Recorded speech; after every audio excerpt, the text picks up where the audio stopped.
ನಮಸ್ತೆ friends, welcome to my channel. ಬನ್ನಿ friends, ಇವತ್ತಿನ ವಿಡಿಯೋದಲ್ಲಿ ತುಂಬ ಸಿಂಪಲ್ ಆಗಿ ಮತ್ತು ಟೇಸ್ಟಿಯಾಗಿ ಸಬ್ಬಕ್ಕಿ ಪಾಯಸ ಯಾವ ರೀತಿಯಾಗಿ ಮಾಡೋದು ಅಂತ ತಿಳಿಸ್ಕೊಡ್ತೀನಿ. ನಾವು ಬೆಳಗ್ಗೆ ಮಾಡಿದ್ರೆ ಸಂಜೆವರೆಗೂ ಸಹ ಗಟ್ಟಿಯಾಗದೆ ಹಾಗೆಯೇ ಇರುತ್ತೆ, ಸಖತ್ ರುಚಿಯಾಗೂ ಇರುತ್ತೆ. ಬನ್ನಿ ಈಗ ಹೇಗೆ ಮಾಡೋದು ಅಂತ ನೋಡೋಣ. ನೋಡಿ, ಇಲ್ಲಿ ಒಂದು ಪಾತ್ರೆಗೆ ನಾನು ಈ ಕಪ್ಪಲ್ಲಿ 1 ಕಪ್ ದಪ್ಪ ಸಬ್ಬಕ್ಕಿ ಹಾಕ್ಕೊಳ್ತಾ ಇದ್ದೀನಿ. ನೀವು ದಪ್ಪ ಸಬ್ಬಕ್ಕಿ ಅಥವಾ ಇನ್ನು ಸಣ್ಣ ಸಬ್ಬಕ್ಕಿ ಬರುತ್ತಲ್ಲ, ಅದನ್ನು ಸಹ ಬಳಸ್ಕೋಬೋದು. 1-2 ಸರಿ ಚೆನ್ನಾಗಿ ವಾಶ್ ಮಾಡಿಕೊಂಡು ನಂತರ ಇದು ಮುಳುಗುವಷ್ಟು ನೀರನ್ನು ಹಾಕಿ 1-2 ಅವರ್ ನೆನೆಯೋದಕ್ಕೆ ಬಿಡಬೇಕು. ನೋಡಿ, ಈಗ 1-2 ಅವರ್ ಆಗಿದೆ. ಸಬ್ಬಕ್ಕಿ ಎಲ್ಲ ಚೆನ್ನಾಗಿ ನೆಂದಿದೆ, ನೀವೇ ನೋಡ್ಬೋದು. ಇದೇ ರೀತಿಯಾಗಿ ಚೆನ್ನಾಗಿ ನೆಂದಿರಬೇಕು. ಈಗ ಇದು ರೆಡಿಯಾಗಿದೆ. ಇದರಲ್ಲಿರುವಂಥ ನೀರನ್ನೆಲ್ಲ ಬಸ್ದು ತಗೊಳ್ತೀನಿ. ನೋಡಿ, ಬಸ್ತಿ ಇಟ್ಕೊಂಡಿದ್ದೀನಿ. ಇದನ್ನು ಸೈಡ್ಗಿಟ್ಟು ನಾವು ದ್ರಾಕ್ಷಿ ಗೋಡಂಬಿ ಫ್ರೈ ಮಾಡ್ಕೊಳ್ಳೋದಕ್ಕೋಸ್ಕರ ಒಂದು ಪ್ಯಾನ್ ಬಿಸಿಗಿಟ್ಟೋದಕ್ಕೆ 1-3 ಸ್ಪೂನ್ ತುಪ್ಪ ಹಾಕ್ಕೊಳ್ತಾ ಇದ್ದೀನಿ. ತುಪ್ಪ ಬಿಸಿ ಆದಮೇಲೆ 1-2 ಟೇಬಲ್ ಸ್ಪೂನ್ ಆಗೋಷ್ಟು ಬಾದಾಮಿನ ಸಣ್ಣದಾಗಿ ಕಟ್ ಮಾಡಿ ಹಾಕ್ಕೊಳ್ತಾ ಇದ್ದೀನಿ. 1-2 ಟೇಬಲ್ ಸ್ಪೂನ್ ಆಗೋಷ್ಟು ಗೋಡಂಬಿ, 2 ಟೇಬಲ್ ಸ್ಪೂನ್ ಆಗೋಷ್ಟು ಒಣ ದ್ರಾಕ್ಷಿನ ಹಾಕ್ಕೊಂಡು ಸ್ಟವ್ ಊರಿನ ಲೋ ಫ್ಲೇಮಲ್ಲಿ ಇಟ್ಕೊಂಡು ಚೆನ್ನಾಗಿ ಫ್ರೈ ಮಾಡ್ಕೊಳ್ಬೇಕು. ನಾನು ಬಾದಾಮಿ ಮತ್ತು ಗೋಡಂಬಿನ ಸಣ್ಣದಾಗಿ ಕಟ್ ಮಾಡಿ ಹಾಕ್ಕೊಂಡಿದ್ದೀನಿ. ಯಾಕಂದರೆ ಪಾಯಸ ತಿನ್ನಬೇಕಾದ್ರೆ ಅದು ಬಾಯಿಗೆ ಸಿಗ್ತಾ ಇರುತ್ತೆ, ತುಂಬ ಟೇಸ್ಟಿಯಾಗಿರುತ್ತೆ ಅಂತ. ನಿಮಗೆ ಬೇಡ ಅಂದರೆ ನೀವು ದಪ್ಪದಾಗೆ ಹಾಕ್ಕೊಳ್ಬೋದು. ಸ್ಟವ್ ಊರಿನ ಯಾವುದೇ ಕಾರಣಕ್ಕೂ ಹೈ ಫ್ಲೇಮಲ್ಲಿ ಇಟ್ಕೊಳ್ದೇ ಲೋ ಫ್ಲೇಮಲ್ಲೇ ಚೆನ್ನಾಗಿ ಹುರ್ಕೊಳ್ಬೇಕು. ನೋಡಿ, ಈ ರೀತಿಯಾಗಿ ಲೈಟಾಗಿ ಕಲರ್ ಚೇಂಜ್ ಆದಮೇಲೆ ಇದನ್ನು ತೆಗೆದು ಒಂದು ಪ್ಲೇಟ್ಗೆ ಹಾಕ್ಕೊಳ್ತಾ ಇದ್ದೀನಿ.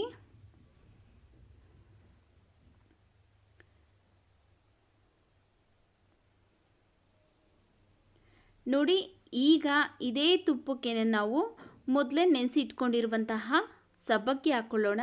ಸ್ಟವ್ ಉರಿ ಲೋ ಫ್ಲೇಮಲ್ಲೇ ಇರಲಿ. ಸಬ್ಬಕ್ಕಿನ ಹಾಕ್ಕೊಂಡು 1-2 ನಿಮಿಷ ಚೆನ್ನಾಗಿ ತುಪ್ಪದಲ್ಲೇ ಫ್ರೈ ಮಾಡ್ಕೊಳ್ಬೇಕು. ಈ ರೀತಿ ಸಬ್ಬಕ್ಕಿನ ತುಪ್ಪದಲ್ಲೇ ಹುರ್ಕೊಂಡು ಮಾಡೋದ್ರಿಂದ ಇದು ಆರಿದ ನಂತರ ಗಟ್ಟಿ ಆಗೋದಿಲ್ಲ, ಒಂದಕ್ಕೊಂದು ಅಂಟ್ಕೊಂಡು ಗಟ್ಟಿ ಆಗೋದಿಲ್ಲ, ಹಾಗೆಯೇ ಉದ್ರುದ್ರಾಗೆ ತುಂಬ ಚೆನ್ನಾಗಿರುತ್ತೆ. 1-2 ನಿಮಿಷ ಚೆನ್ನಾಗಿ ನಾವು ಫ್ರೈ ಮಾಡ್ಕೊಳ್ಬೇಕಾಗುತ್ತೆ ತುಪ್ಪದಲ್ಲೇ. ನೋಡಿ, ಈಗ 1-2 ನಿಮಿಷ ಆಗಿದೆ. ಈಗ ಇದಕ್ಕೆ ನಾವು ಯಾವ ಕಪ್ಪಲ್ಲಿ ಸಬ್ಬಕ್ಕಿ ತಗೊಂಡಿದ್ರಲ್ಲ ಅದೇ ಕಪ್ಪಲ್ಲೇ 1 ಕಪ್ ನೀರನ್ನ ಹಾಕ್ಕೊಳ್ತಾ ಇದ್ದೀನಿ. ಇದು ನಾವು ನೆನೆಸಿರೋದ್ರಿಂದ ಬೇಗ ಬೆಂದ್ಬಿಡುತ್ತೆ, ಅಷ್ಟೊಂದು ನೀರು ಬೇಕಾಗೋದಿಲ್ಲ. ಆದ್ದರಿಂದ 1 ಕಪ್ ಅಷ್ಟೇ ನೀರು ಹಾಕಿ ನಾವು ಒಂದು 3-4 ನಿಮಿಷ ಚೆನ್ನಾಗಿ ಬೇಯಿಸ್ಕೊಳ್ಬೇಕು. ಈ ರೀತಿಯಾಗಿ ಕೈ ಬಿಡದೇ ಚೆನ್ನಾಗಿ ತಿರುಗಿಸ್ತಾ ಇದ್ದರೆ ಸಬ್ಬಕ್ಕಿ ಬೇಗ ಬೆಂದ್ಬಿಡುತ್ತೆ. ನೋಡಿ, ಈಗ ಒಂದು 3-4 ನಿಮಿಷ ಆಗಿದೆ. ಸಬ್ಬಕ್ಕಿ ಎಲ್ಲ ಚೆನ್ನಾಗಿ ಬೆಂದಿದೆ. ಇದ್ರ ಬಣ್ಣನೂ ಸಹ ಒಂದು ಸ್ವಲ್ಪ ಗ್ಲಾಸಿ ಆಗಿದೆ. ಈಗ ಇದಕ್ಕೆ ನಾವು ಯಾವ ಕಪ್ಪಲ್ಲಿ ಸಬ್ಬಕ್ಕಿ ತಗೊಂಡಿದ್ರಲ್ಲ ಅದೇ ಕಪ್ಪಲ್ಲಿ 3 ಕಪ್ ಹಾಲು ಹಾಕ್ಕೊಳ್ತಾ ಇದ್ದೀನಿ.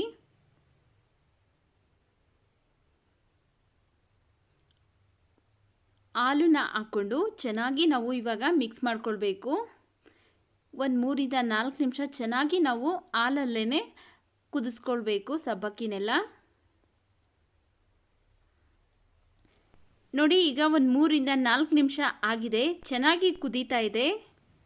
ಈಗ ಇದಕ್ಕೆ ನಾವು ಯಾವ ಕಪ್ಪಲ್ಲಿ ಸಬ್ಬಕ್ಕಿ ತಗೊಂಡಿದ್ರಲ್ಲ ಅದೇ ಕಪ್ಪಲ್ಲಿ 1.5 ಕಪ್ ಸಕ್ಕರೆ ಹಾಕೊಳ್ಳೋಣ.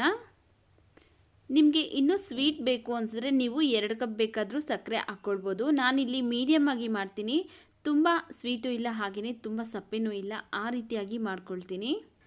ಒಂದು ಅರ್ಧ ಸ್ಪೂನ್ ಏಲಕ್ಕಿ ಪೌಡರ್ ಹಾಕ್ಕೊಂಡು ಚೆನ್ನಾಗಿ ಮಿಕ್ಸ್ ಮಾಡ್ಕೊಳ್ತಾ ಇದ್ದೀನಿ. ಸಕ್ಕರೆ ಎಲ್ಲ ಕರಗೋ ಥರ ಚೆನ್ನಾಗಿ ಮಿಕ್ಸ್ ಮಾಡಿಕೊಂಡು ಕರಗಿಸ್ಕೊಳ್ಬೇಕು.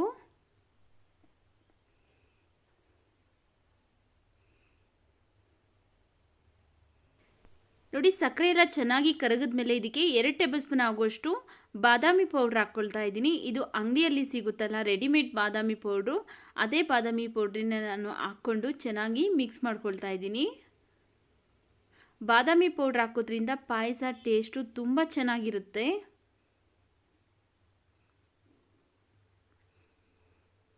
ನೋಡಿ, ಈಗ ಚೆನ್ನಾಗಿ ಮಿಕ್ಸ್ ಮಾಡ್ಕೊಂಡಾಗಿದೆ.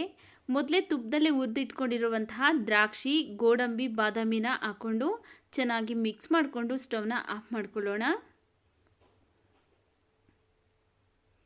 ನೋಡಿ, ಈಗ ರುಚಿಕರವಾದಂತಹ ಸಬ್ಬಕ್ಕಿ ಪಾಯಸ ರೆಡಿಯಾಗಿದೆ.